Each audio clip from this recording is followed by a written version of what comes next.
الفرنسي برونو لومير إن فرنسا مستعدة للمشاركة في تمويل خط كهرباء يربط الدار البيضاء المغربية ببلدة الداخلة في الصحراء الغربية.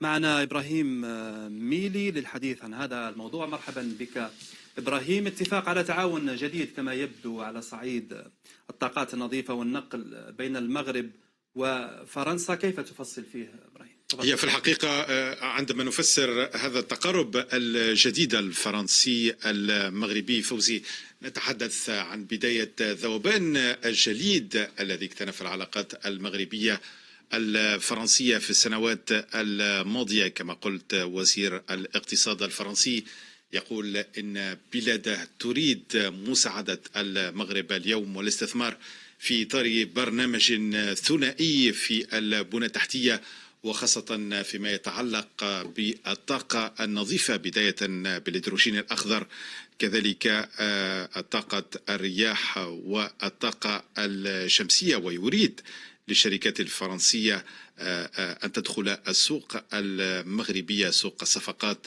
وإنجاز هذه المشاريع، خاصة في ظل المنافسة الكبيرة من البلدان الأخرى وعلى رأسهم الصين. نعلم جيدا إذن النفوذ الصيني في القارة الإفريقية. فوزي، طيب، كأس العالم لعام 2030 قد تكون في المغرب، فرصة لتطوير البنى التحتية المغربية وعيون فرنسية على مختلف المشاريع الضخمة هناك كما يبدو. نعم فوزي، فرنسا والمغرب بفضل هذا التقارب بينهما اتفقتا وفق برونو لومير على تشكيل فريق عمل لدراسة التعاون في مجال النقل بواسطة السكك الحديدية بما فيها الخطوط فائقة السرعة.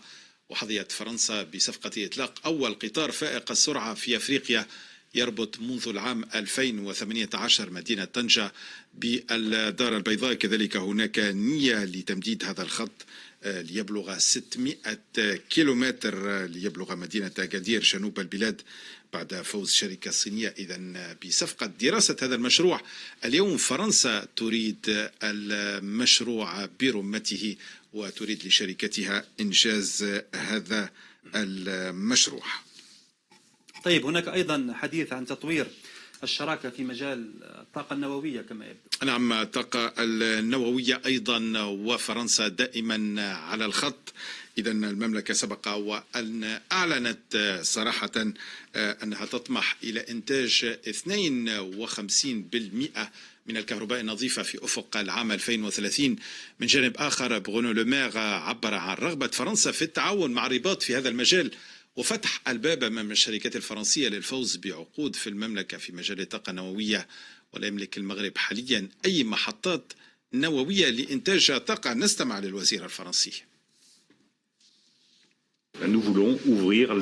نريد أن نفتح عهدا جديدا من التعاون في مجال الطاقة النظيفة بين فرنسا والمغرب، وهذا سيهم الهيدروجين الأخضر وطاقة الرياح والطاقة الشمسية. اقترحت أيضا تعاونا في مجال الطاقة النووية عبر بناء مفاعلات صغيرة ومتوسطة الحجم، تعاون يبقى رهين الضوء الأخضر من قبل حكومة المملكة المغربية.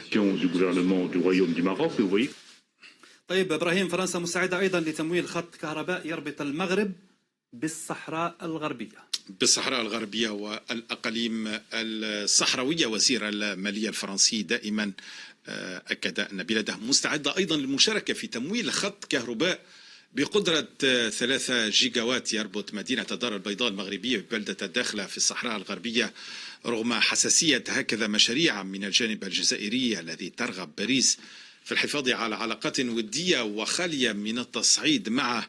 رغم كل ذلك وزير التجارة الخارجية الفرنسية فرانك ريستر أكد في منتدى أعمال مغربي فرنسية اليوم في الرباط أن البلدين لديهما مصالح مشتركة وأن فرنسا ترغب في العمل على إنعاش العلاقات الثنائية. كما أشاد ريستر مجددا بجهود المغرب على صعيد الاستثمارات في الصحراء، مشيرا إلى أن شركة برو باركو التابعة لوكالة التنمية الفرنسية والمخصصة للقطاع الخاص يمكن أن تساهم في تمويل خط الجهد العالي الكهربائي بين مدينتي الداخلة والدار البيضاء. ومن هنا فوزي نلمس هذا أو هذه الرغبة الفرنسية بالوصول بكل ثقلها للعودة إلى السوق المغربية وإلى إنجاز المشاريع